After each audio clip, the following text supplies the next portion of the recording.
This week on Ebert and Roeper, Remember, kids, there's nothing faster than slow. Mike Myers in The Cat in the Hat. He's the best. Take it from me.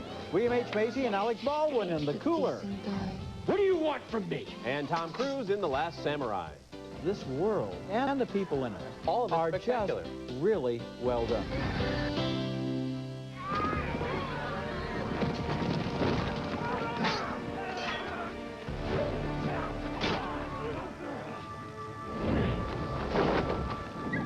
That's Tom Cruise in The Last Samurai, the story of a Civil War veteran who learns the way of the samurai. We'll have an early review, plus more new movies, and a magical new DVD for the entire family. I'm Roger Ebert. And I'm Richard Roeper. Our first movie is The Cat in the Hat, and I'm sure half the critics in the country are going to review it in Dr. Seuss-like verse.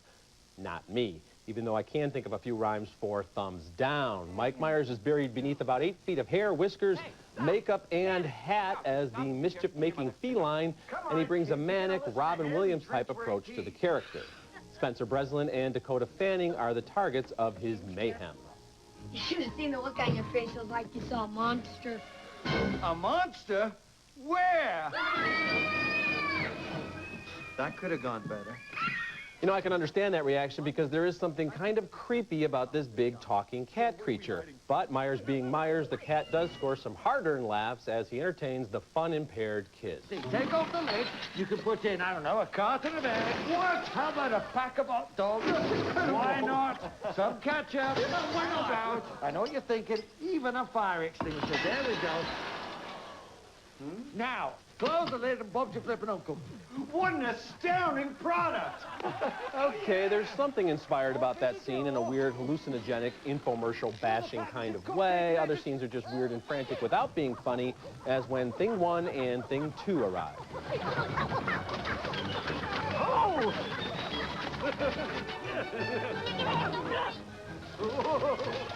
He's coming!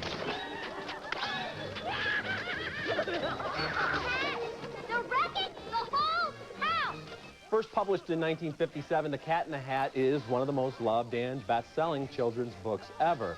It's also a mere 1,600 words, and even at 82 minutes, the movie version seems like a big stretch.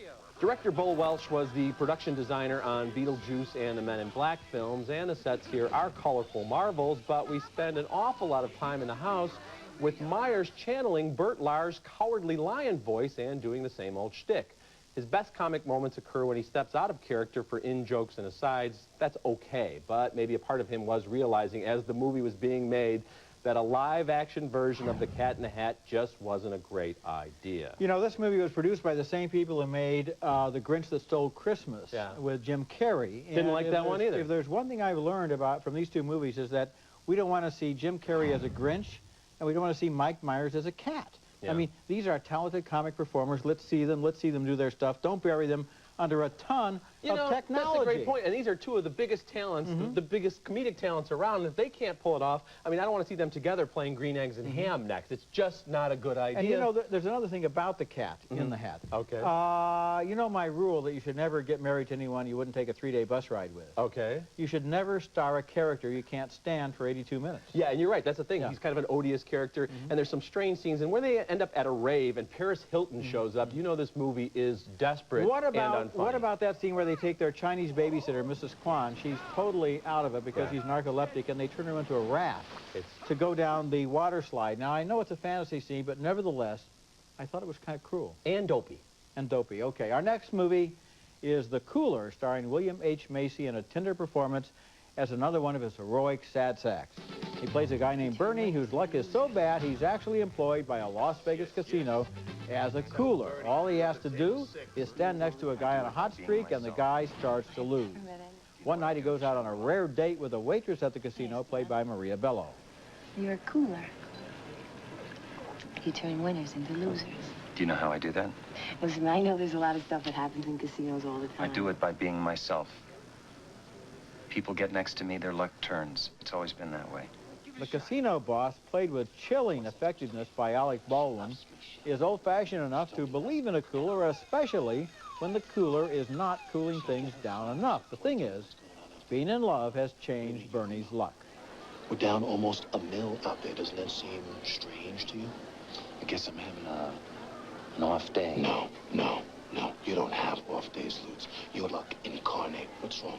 You're coming down with something? You have this look about you. No, I'm fine. As a matter of fact, I've never been better. Baldwin is under pressure from a hotshot young management consultant who wants to modernize the casino and doesn't believe in old-fashioned Vegas traditions like coolers. You know what that is? No. It's music, to be sure. It's pleasant, not intrusive. But recorded at a subsonic level is a mantra. Lose. Lose. Lose. The cooler sounds sort of like a comedy. A loser becomes a winner after he falls in love. But this is a movie with a lot of moods. It deals frankly with scenes involving sex and violence, and all of William Macy's considerable talent as an actor is used in creating this guy, Bernie, who lives in a real world of pain and heartbreak. Maria Bello and Alec Baldwin also play characters with complex motives, and I like the way Baldwin shows the casino boss as a mixture of ruthlessness and sentimentality. It's a good movie. It's a very good movie. Yeah. Alec Baldwin totally wasted in The Cat in the Hat, but used to great effect here. Yeah. I think Baldwin is deserving of a Best Supporting Actor nomination. He's that good in this film. And William H. Macy and the relationship with Maria Bello feels so real, and they have an honest sex scene. It's not gratuitous, obviously, but it's great to actually see people, you know, someone who's in his 50s and someone's maybe in her late 30s having an honest relationship like that. And I love the whole idea about a cooler, about a guy who just brushes up against people to change their luck, and that seems like such a fable. But you go to Vegas and you'll see people who believe in stuff like that. Everybody out there believes you changed my luck. Yeah. You know, you ended my streak. You know, Macy was out at Sundance when this movie had its premiere, and he was complaining that the MPAA didn't know if they wanted to give the movie an R rating because of the sex scene. And he said, I've been an actor all my life.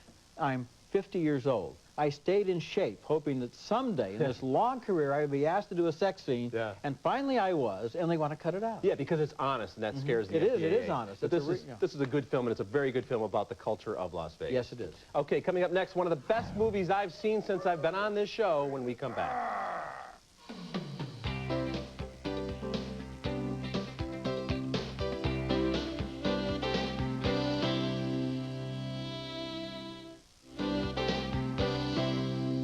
There's nothing quite like that moment when I'm immersed in a film and I realize that no matter where it ends up, I'm experiencing a work of art that I'll remember forever.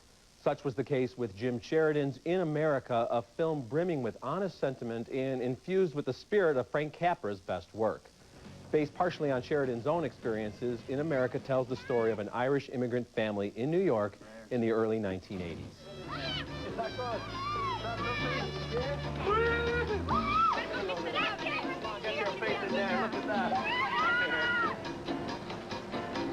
You're a genius, Dad. That's Patty Considine as Johnny, Samantha Morton as Sarah, and real-life sisters Sarah and Emma Bolger as their girls. There's love in the family, but they're all deeply scarred by the death of the youngest child, Frankie. Blame me. Should have been there to catch him when he fell down the stairs. It's my fault. I don't blame you. Djimon Hounsou from Gladiator lends his usual dignity and fire to the role of Mateo, a mysterious neighbor. Did the kids swim upstairs? Yeah, Where are you from? Ireland. You came all the way to America to trick-or-treat? Yeah.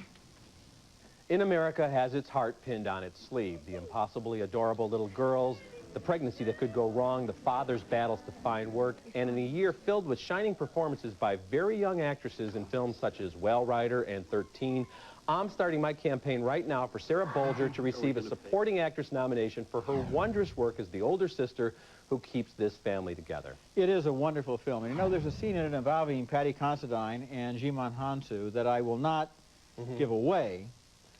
So I hope that you know the one I'm talking about. I know exactly what you're talking about. The one where he's very mad at this downstairs neighbor, and he asks him a very, very pointed question, and he gets an answer, and suddenly something clicks, and he realizes a very important thing, and at that moment, my heart just leapt up at the way that he was able to make that transition and understand that the whole situation was on a totally different level. Well, this movie is so heartfelt in the way it deals with that. Well, and that scene in particular, and actually the whole movie, the writing is so good without drawing attention to itself, and so is the acting. I mean, you're aware of the great performances going on here, but they're not showcase scenes. And in a movie like this, dealing with such big issues, there's nothing more heartfelt and powerful than the loss of a child, but it doesn't go over the top because you believe these two characters. You know, they love each other, but they have a lot of problems. And these two little girls as the sisters, who are real-life sisters, never do you say, oh, look at the kids acting. Look at the kids showing off here. It's just beautiful and natural. You know, there have been a lot of movies about immigrants to America, and among Irish Americans, Angela's Ashes is very good, but this movie is really in a class by itself. I think it's one of the best movies of the year.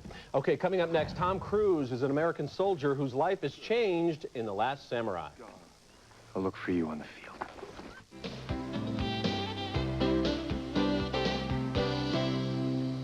I came back to take care of you because I love you. Or because you were feeling lonely.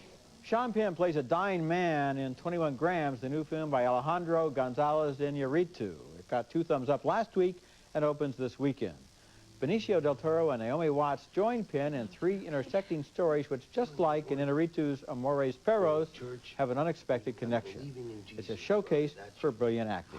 Also opening this weekend, Halle Berry stars in Gothika as a prison psychiatrist who is accused of murder and ends up in her own prison. We reviewed it last week. Richard voted thumbs down. I was thumbs up for the uncanny way that a preposterous plot somehow managed to get me involved, maybe because Berry is so effective. Yeah, I'm wondering still how you got involved in that preposterous plot. I do not change my vote on this. Halle Berry is very good, but it's a howler of a plot. I laughed out loud a couple of times, and I don't think I was supposed to, and that's not a good thing in a horror movie when you're laughing out loud. People laugh all the time in horror movies. No, when they have those little laughs that come right before the scare, that's a laugh you're supposed to have. I was laughing at stuff that was supposed to be taken at a deadly serious fashion. You didn't like her line where she says, I'm not crazy, I'm possessed. I'm just possessed. That was one of them, but 21 Grams is one of the best films of the year. Hey, listen, if you're not crazy, but you are possessed, what are you supposed to say? You're supposed to say, go see 21 Grams instead. It's a much superior film. It is a better movie. Okay, our next movie is a stunningly beautiful epic adventure about 2 enemies who learn to respect each other. This is a good movie. It's The Last Samurai, starring Tom Cruise as a Civil War veteran who hires out as a mercenary in Japan charged with training an army to put down a rebellion of samurai traditionalists. He is captured in battle by the samurai leader who spares him because he senses a kindred spirit. During a winter of captivity, he begins to understand a worldview completely alien to his own. Not to introduce yourself is considered extremely rude even among enemies. Nathan Ogren. I'm honored to meet you. I have enjoyed this conversation in English. That's the Japanese star Ken Watanabe as Katsumoto. Cruise's wall of silence eventually falls, and the 2 men from different worlds talk philosophically about the world they share, which is the battlefield. What do you have in mind? Take away the advantage of their guns. We're overconfident when we use that. Lure them close. Close enough for a sword. When spring comes and the mercenaries face the samurai once again, Cruise's old comrades are stunned to see that he has changed sides. The Imperial Army of Japan demands your surrender. If you and your fellows lay down your arms, you will not be harmed. This is not possible, as Mr. Omura knows.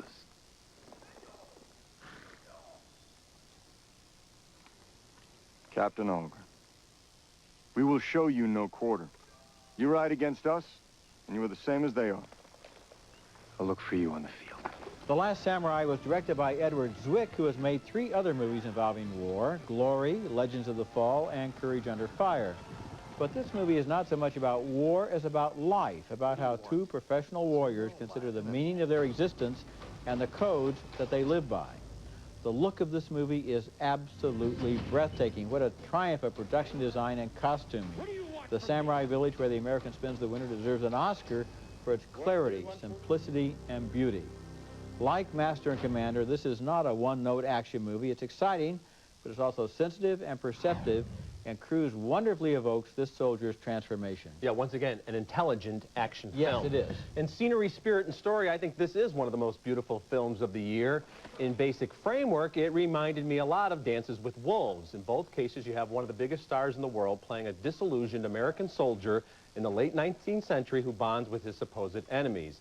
There's even a similar cross-cultural romance. I think Tom Cruise is one of the most earnest and hard-working actors around, and he throws himself into this part.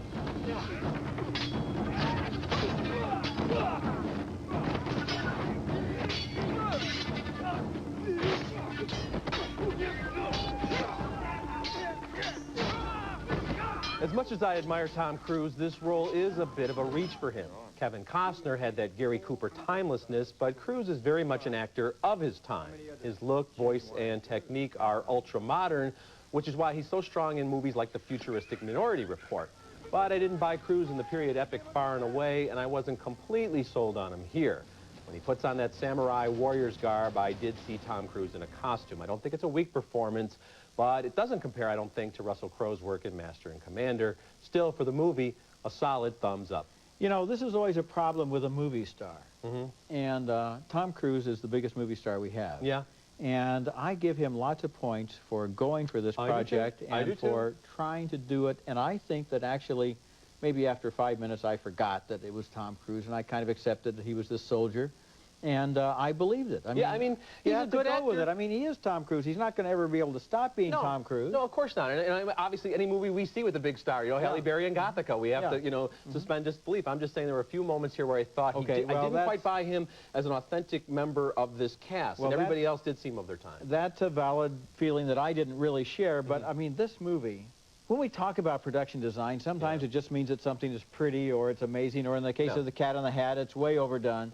Here, this world and the people in it, and Ken Watanabe as the Last Samurai, all of are just really well done. Yeah, I mean, it's one of the best-looking movies of the year, and I am saying, I mean, I do like the story and some terrific performances elsewhere, so I don't want to concentrate too much on Tom Cruise's performance. He's good in this movie, and it is a terrific film. Okay. All right, two of the most visually stunning movies of the year are now out on home video. We'll take a look at them when we come back. Visit our website at ebertandroper.tv or at movies.com. Ebert and Roper's Thumbs Up Video is brought to you by Nestle Raisinets. At the movies or at home, Raisinets. Wing Migration is based on astonishing photography of birds that fly thousands of miles on an exhausting odyssey between their summer and winter homes. The route takes them through the wilderness and even over Manhattan. It's new on DVD, and it's my video pick of the week. Audiences had to be wondering how they got shots like this. How were they able to get so close to those migrating birds? A documentary on the new DVD explains the techniques that were used. Young veterinary students and biologists are recruited, some through the unemployment office, to keep our birds company night and day. To live with the birds, swim, and eventually fly with them. No special effects, no animation, no trick photography, just enormous patience over years and years as Wing Migration documents astonishing feats of strength and navigation by migrating birds. This is an amazing film. It is an amazing film. I tell people, you know what, watch the first 30 seconds of this movie and I dare you to turn it off. You won't be able to do so. Absolutely. Okay, my thumbs up video pick this week is X2, X-Men United, a sequel that I thought topped the original.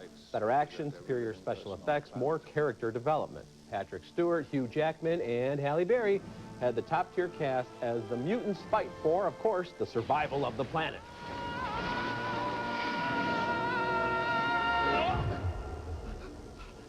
You have him? He's not going anywhere. The X2 extras include a truly fascinating multi-angle sequence outlining the Nightcrawler's attack on the president, a special effects clinic explaining how the X-Jet flies through a tornado-filled sky, and an interview with the great Stan Lee on the origin of the X-Men. My biggest problem was, how do they get their superpowers?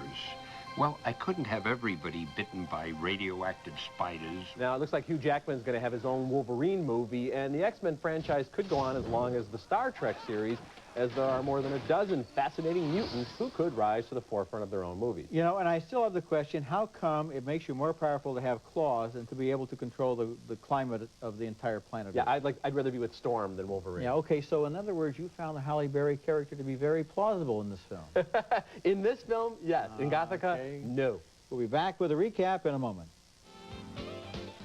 Next week is brought to you by Capital One. What's in your wallet? Next week on Ebert and Roper, Billy Bob Thornton is a very bad Santa. And Tommy Lee Jones stars in The Missing. Yes, you can track them. Okay, recapping this week's movies, 2 thumbs down for The Cat in the Hat, 2 thumbs up for The Cooler, 2 thumbs way up for In America, which opens next week, 2 thumbs up for The Last Samurai, which opens on December the 5th, and we split on Gothika, but 21 Grams got 2 thumbs up on last week's show. They both open this weekend. Yeah, we split on Gothika because, I don't know if I mentioned this, I'm thumbs down on that You movie. mentioned that, yeah. Okay. Remember, you can hear all our recent reviews at ebertandroeper.tv or at movies.com, and read us in print at suntimes.com. Until next week, the balcony is closed. You know, despite the weight of the apparatus of special effects and makeup and everything else in The Cat in the Hat, Elf, which depends on wit and imagination and true comic genius, is a much better movie. Much better movie. Will Ferrell's so good in it. Holiday savings store-wide now at Brand Source. For the best service, selection, and value, go to The Source. Brand Source, your neighborhood expert.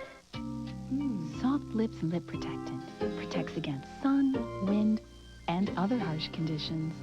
Soft lips, because lips should be soft. Buy T3 now on DVD. A nightmare has begun that must be stopped. Judgment Day is inevitable. Buy Terminator 3 Rise of the Machines now on DVD. Hoover's new Wind Tunnel Dual V. By focusing suction into powerful V-shaped paths, it has cleaning power from edge to edge. Wind Tunnel Dual V, only from Hoover. Closed captioning for Ebert and Roeper is brought to you by Blaster Butter, the ultimate theater-style butter-flavored popcorn. Just the way you like it. Oh, yum. Jolly time popcorn.